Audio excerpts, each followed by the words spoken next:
हनुमान जी ने सुग्रीव से श्री राम का परिचय करवाया। हनुमान जी ने सुग्रीव से कहा, राजन, श्री राम अपने पिता महाराज दशरथ की आज्ञा का पालन करने के लिए 14 वर्षों का वनवास भोग रहे हैं और मुनियों की भांति समय व्यतीत कर रहे हैं। इनके प्रिय भाई लक्ष्मण भी इनके साथ वन में आए हैं।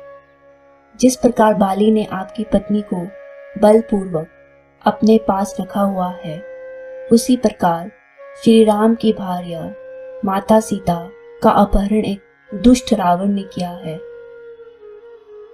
हनुमान जी की बात सुनकर वानर राज सुग्रीव ने कहा, प्रभु, आपके दर्शन का सौभाग्य पाकर मेरा जीवन धन्य हो गया। हम तो आपके सम्मुख तुच्छ वानर हैं, फिर भी आप हमारे साथ मैत्री करना चाहते हैं। इसे मैं अपना अहोभाग्य ही समझता हूँ। आपका मैत्री प्रस्ताव मेरे तनाव युक्त जीवन में आशा का संचार कर रहा है। वानर राज सुग्रीव के मधुर वचन सुनकर श्री राम ने उसके हाथ को अपने दोनों हाथों में ले लिया और उठकर उसे हृदय से लगा लिया।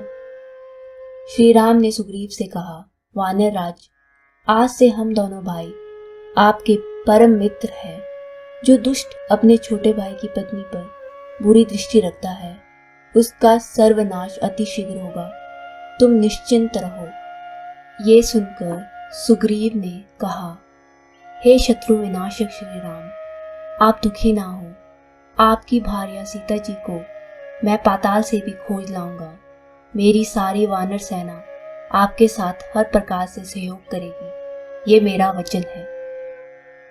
इस पर भगवान श्री राम ने कहा, सुग्रीव, मैं भी तुम्हें वचन देता हूँ कि मैं अति शीघ्र बाली का वध करके तुम्हारी भार्या को उसके बंधनों से मुक्त कराऊंगा और तुम्हें किशिकिंधा का अधिपति बनाऊंगा। फिर सुग्रीव ने कहा, प्रभु, आप वीर हैं। मैं जान गया हूँ कि ब्रह्मांड का कोई भी दुष्ट आपके बाणों के सामने टिक नहीं पाएगा। फिर भी मैं अपने भाई बाली की शक्ति के बारे में आपको सचेत कर देना चाहता हूँ। बाली को यह वरदान प्राप्त है कि वह अपने सामने आने वाले शत्रु की आदि शक्ति तत्काल खींच लेता है। एक बार महाकाय राक्षस दुदुम्बी से उसका सामना हो गया था, तो उसने दुदुम्बी राक्षस को मारकर उसके शव को मतंग ऋषि के आश्रम में फेंक दिया। इससे क्रोधित होकर मतंग ऋषि ने बाली को उस स्थान पर पैर न रखने का शाप दे दिया और कहा कि यदि भूल से भी वह यहाँ आया तो उसके सिर के टुकड़े हो जाएंगे। ये वही क्षेत्र है, इसीलिए बाली यहाँ नहीं आता। लेकिन उस दुदुम्बी दैत्य का कंकाल अभी तक इस पर्वत पर पड़ा है। सुग्रीव ने इस दैत्य का कंकाल श्री राम को दिखाया, जो अत्यंत विशाल था। श्री राम ने अपने पैर के अंगूठे से उसे उठाकर काफी दूर फेंक दिया। उस चमत्कार को देखकर सुग्रीव को विश्वास हो गया कि श्री राम उसके भाई बाली का वध अवश्य कर देंगे। फिर भी उसके मन में शंका बनी रही। तब हनुमान जी ने कहा, प्रभु, आप दुष्टों का संहार करने में पूरी तरह समर्थ हैं, परंतु वानर राज सुग्रीव के मन में अभी भी यह संदेश शेष है कि आप इसके भाई बाली को किस प्रकार मारेंगे, जबकि वह अपने सामने वाले का आधा बल खींच लेता है। श्री राम ने मुस्कुराकर हनुमान जी की ओर देखा और कहा, हे पवन पुत्र, सुग्रीव का संदेह अनुचित नहीं है। मैं इनके संदेह को दूर करने के लिए अपने बाण की मारक शक्ति का परिचय देता हूँ।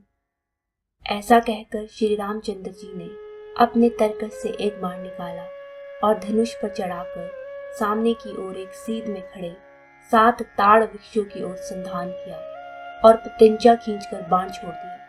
पलक झपकते ही उस बाण ने 7 ताड़ वृक्षों को काट डाला और वो बाण फिर से उनके तरकश में आ समाया। उस अद्भुत दृश्य को देखकर सुग्रीव अत्यंत प्रसन्न हुआ।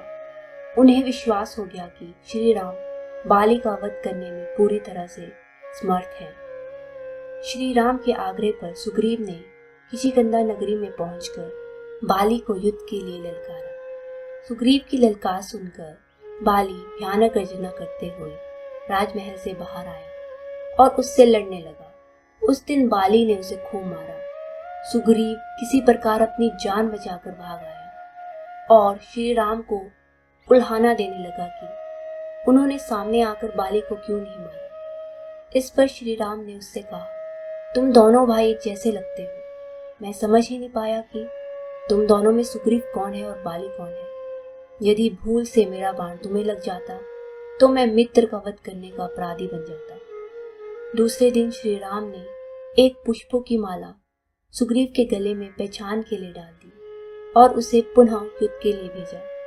इस बार जब बाली उससे लड़ने के लिए आया तो श्री राम ने एक वृक्ष की ओट से बाली पर बाण चला दिया। बाली बाण लगते ही नीचे गिर पड़ा और तड़पने लगा। तब श्री राम के पास आने पर उसने उन्हें उल्हाना दिया कि उन्होंने यहाँ पर अनैतिक कर्म करके अपने नाम पर कलंक लगाया है।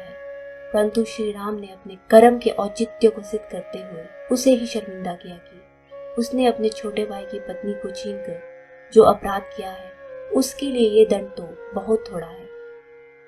उनकी बात सुनकर बाली ने अपनी भूल स्वीकार की और प्राण त्याग दिए।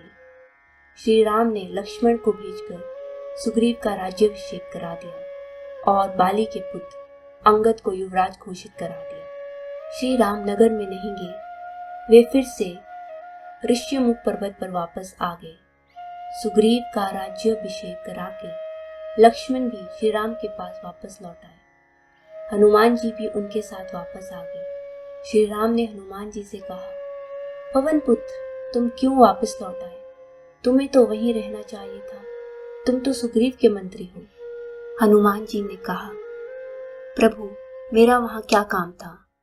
मैंने तो अपना शेष जीवन आपके श्री चरणों में व्यतीत करने का संकल्प लिया हुआ है। यद्यपि महाराज सुग्रीव का भी मैं सेवक हूँ, उनकी आज्ञा मानना मेरा धर्म है, परंतु मैं उनकी आज्ञा लेकर ही आपकी सेवा में उपस्थित हुआ हूँ।